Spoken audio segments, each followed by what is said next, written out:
Hello student, welcome back to another lecture. आज के lecture में स्टूडेंट हम देखने वाले हैं क्या स्ट्रक्चरल मशीन। स्ट्रक्चरल मशीन का फर्स्ट चैप्टर है प्रॉपर्टीज ऑफ मेटल्स। तो स्ट्रक्चरल मशीन किस सब्जेक्ट का है, ब्रांच का है हमारा सिविल का। सिविल थर्ड सेमेस्टर से या फिर मैकेनिकल के जो भी बच्चे हैं थर्ड सेमेस्टर से कर रहे हैं यूपी पॉलिटेक्निक, तो उनके लिए हमारा एक सब्जेक्ट आता है स्ट्रक्चरल मशीन। स्ट्रक्चरल मशीन का पहला चैप्टर है क्या हमारा प्रॉपर्टीज ऑफ मेटल्स। तो प्रॉपर्टीज ऑफ मेटल्स का आज हम इस वीडियो को में देखने वाले हैं, यानी उस लेक्चर को आज हम फर्स्ट चैप्टर के लेक्चर को आज हम इस वीडियो में डिस्कस करने वाले हैं। तो आप वीडियो को एंड तक पूरा बने रहिएगा जिससे आपको सभी प्रकार के डाउट्स आपके क्लियर हो जाए, ठीक है।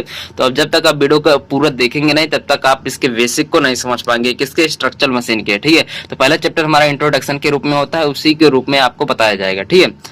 तो हम वीडियो को स्टार्ट करने से पहले आपको बता दें, अगर आप इसका नोट्स लेना चाहते हैं तो आप हमारे टेलीग्राम चैनल से ज्वाइन हो जाइए। वहां पर आपको बिल्कुल फ्री में पीडीएफ नोट्स भी प्रोवाइड कराए जाते हैं, ठीक है। और साथ ही साथ वहां पर आपको सभी प्रकार के नोटिफिकेशन भी प्रोवाइड कराया जाता है, यानी कि लाइव लेक्चर कब होने वाला है आपको, लाइव टेस्ट के बारे में, ठीक है। तो आप वहाँ टेलीग्राम चैनल को चेकआउट करने के लिए नीचे डिस्क्रिप्शन में आपको लिंक दे दिया गया है, वहां से आप जरूर चेकआउट कीजिएगा। तो चलिए हम इस वीडियो को स्टार्ट करते हैं, यानी इस लेक्चर को। तो आज का लेक्चर का हमारा पहला चैप्टर है क्या, आज के सब्जेक्ट का हमारा पहला चैप्टर है स्ट्रक्चरल मशीन का प्रॉपर्टीज ऑफ मेटल्स, यानी पदार्थ के गुण के बारे में, ठीक है।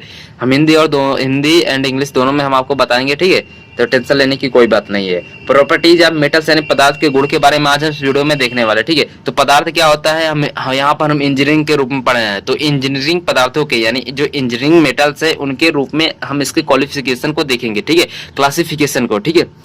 तो इंजीनियरिंग जो पदार्थ होते हैं, यानी अगर हम बात करें इंजीनियरिंग जो मेटल्स होते हैं उनके आधार पर हम पदार्थों को निम्न भागों में बांट सकते हैं।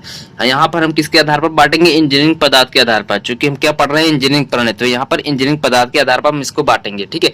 पहला टॉपिक हमारा क्या, क्लासिफिकेशन ऑफ मटेरियल्स। तो क्लासिफिकेशन का वर्गीकरण करेंगे, मटेरियल्स का वर्गीकरण करेंगे किसके आधार पर, इंजीनियरिंग पदार्थ के आधार पर, ठीक है। तो इंजीनियरिंग पदार्थ के आधार पर इसको हम कितने भागों में बांट सकते हैं, 4 भागों में बांट सकते हैं।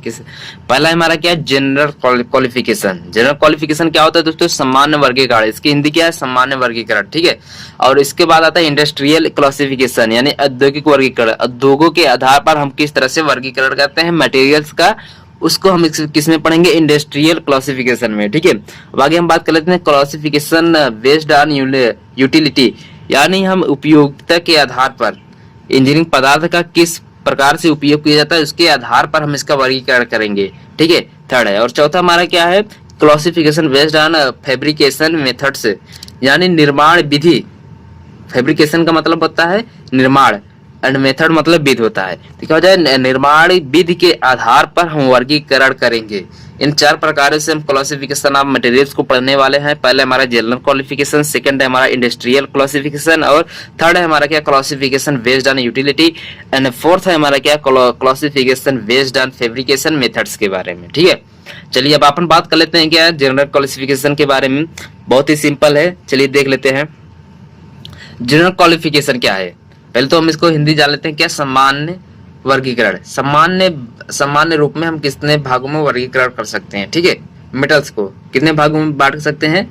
चलिए इसको ग्राफ के थ्रू समझते हैं। ये रहा हमारा मटेरियल्स हुआ, ठीक है। मटेरियल्स को हम सामान्य भाग में 2 भागों में बांट सकते हैं। पहला तो हमारा क्या है, धात्विक है, जिसे हम मेटलाइक कहते हैं, इसके इंग्लिश से होती है मेटलाइक, एंड हिंदी जो होती है वो धात्विक होती है। और सेकेंड पार्ट है हमारा क्या, नॉन मेटलाइक यानी अधात्विक। क्या, अधात्विक। अधात्विक क्या होते हैं, इसको डिफरेंस समझ लेते हैं। क्या कि धात्विक ऐसे मेटल, ऐसे पदार्थ या फिर ऐसे धातु जिनसे जो अधिकांश भाग, जिसका अधिकांश भाग जिससे मिलकर वह बना होता है, उसका अधिकांश भाग किसका हो, वह धातुओं का बना हो। किसका, धातुओं का बना हो, तो वो क्या कहलाता है, हमारा धात्विक कहलाता है, धात्विक पदार्थ कहलाता है। जैसे हुआ हमारा क्या, आयरन हुआ, कॉपर हुआ, ब्रास हुआ, स्टील हुआ, एंड एटीसी यानी आदि सारे, बहुत सारे, ठीक है। तो धात्विक क्या होती हैं, ऐसे पदार्थ जिनका अधिकांश भाग धातुओं से मिलकर बना होता है, उन्हें मेटलाइक मटेरियल कहते हैं। जैसे हुआ आयरन हुआ, and copper, brass, steel, and etc हो गया, ठीक है, समझ में आ गया। अब चलिए आगे बात कर लेते हैं क्या, नॉन मेटलाइक के बारे में। नॉन मेटलाइक क्या होते हैं, इसका डिफिनेशन क्या हो जाएगा हमारा यहाँ पर, कि ऐसे धातु जिनको बनाने के लिए अधिकांश भाग का हम अधातुओं का प्रयोग किया जाता है, तो जो धातु बना होता है उसको क्या कहते हैं हम, नॉन मेटलाइक, या फिर अधात्विक पदार्थ कहते हैं। ठीक है, क्या कहते हैं? अधात्विक पदार्थ। ऐसे पदार्थ जिनका अधिकांश भाग अधातुओं से मिलकर बना होता है उसे क्या कहते हैं? नॉन मेटालिक कहते हैं। ठीक है, एग्जाम्पल देख लेते हैं। क्या है? रबर हो जाएगा हमारा एंड प्लास्टिक हो जाएगा, साथ ही साथ glass, would, ETC। Rubber, plastic, glass, would, ETC ये क्या है? हमारा नॉन मेटालिक है, अधात्विक है, इनमें कोई भी गुण नहीं पाया जाता है। ठीक है, धात्विक के गुण अलग होते हैं, अधात्विक के गुण अलग होते हैं, इनको हम बाद में डिस्कस करेंगे। ठीक है, चलिए अब हम बात कर लेते हैं धात्विक यानी मेटालिक के क्लासिफिकेशन के बारे में, पूरा अंदर तक समझेंगे। ठीक है, तो चलिए इसको समझ लेते हैं क्या है, कितने भाग में बांटा गया है। पहले हम धात्विक को समझेंगे, धात्विक हमने समझ लिया, अब इसको हम बांटेंगे दो भागों में। क्लासिफिकेशन ऑफ मेटालिक अगर करेंगे तो इसे दो भागों में बांटा गया है। पहला है हमारा क्या? फेरियस मेटल यानी लव धातुएं, एंड सेकंड हमारा क्या? Non furious metals. Non furious metal यानी अलव धातुएं।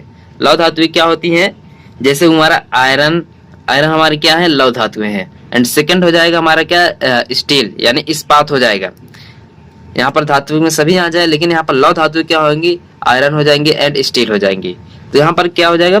आयरन तथा स्टील, एंड इन दोनों से जब मिलकर मिश्र धातुएं बनती हैं वे सभी हमारे किस में आ जाएंगी? लव धातु में आ जाएंगे। ठीक है, और नॉन फेरियस मेटल में क्या आ जाएंगी? जैसे वह कॉपर, तांबा, पीतल, ये सब हमारे क्या है? नॉन फेरियस मेटल हैं यानी अलव धातु हैं। ठीक है, आपको पूरी तरह से समझ में आ गया होगा। ठीक है, आज का लेक्चर अगर जिस भी बच्चे को कोई भी डाउट आता है नीचे कमेंट करके आप बताइएगा, तो उसका आंसर हम जरूर रिप्लाई करेंगे अगले वीडियो में आपका नाम लेकर। ठीक है, तो दोस्तों आज की वीडियो में बस इतना ही, और मिलते हैं किसी और वीडियो में। तो इससे पहले आप तक जो भी बच्चे चैनल को सब्सक्राइब नहीं किए तो चैनल को सब्सक्राइब करके बेल आइकन को ऑल पर सिलेक्ट कर लीजिए, जिससे आने वाले हर वीडियो का नोटिफिकेशन मिलता जाए। और साथ ही साथ कमेंट करके ये भी बताइएगा आपको वीडियो कैसा लगा। ठीक है, और जो भी बच्चे वीडियो को लाइक नहीं किए तो वीडियो को लाइक कर दीजिएगा। ठीक है, चलिए मिलते हैं अगले वीडियो में।